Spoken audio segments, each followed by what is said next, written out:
Bismillahirrahmanirrahim. Allah'a hamd, Resulüne salat ve selam olsun. Aziz milletim, kıymetli kardeşlerim. Rahmet, bereket, paylaşma ve kardeşlik iklimiyle gönüllerimizi kuşatan mübarek bir Kurban Bayramı'na daha erişmenin huzur ve sevincini yaşıyoruz.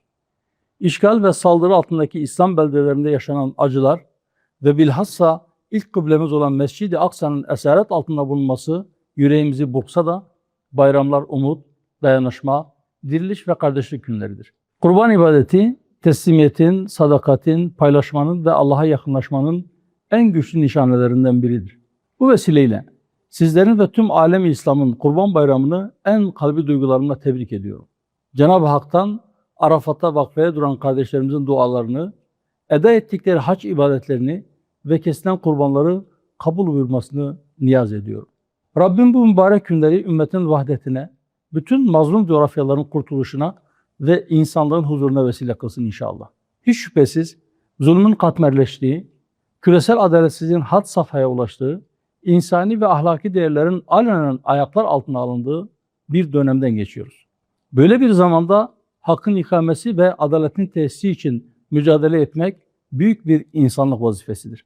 Bu vazifeyi hakkıyla yerine getirebilmek için Allah'ın ipine topluca sımsıkı sarılmalı, birlik ve kardeşliğimizi muhafaza etmeliyiz.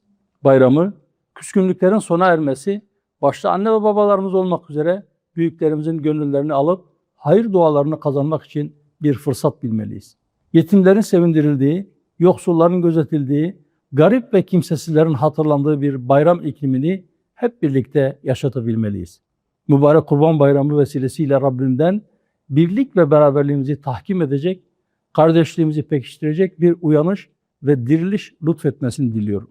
Bayram ziyaretleri ve sıla-i rahim için yola çıkmış veya çıkacak olan kardeşlerimizin de trafik kurallarına hassasiyetle riayet etmelerini, uykusuz ve yorgun şekilde yola çıkmamalarını özellikle hatırlatmak istiyorum.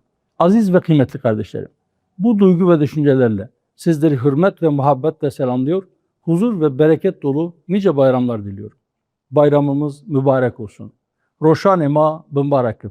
Cejname piroz ve Eid mübarek.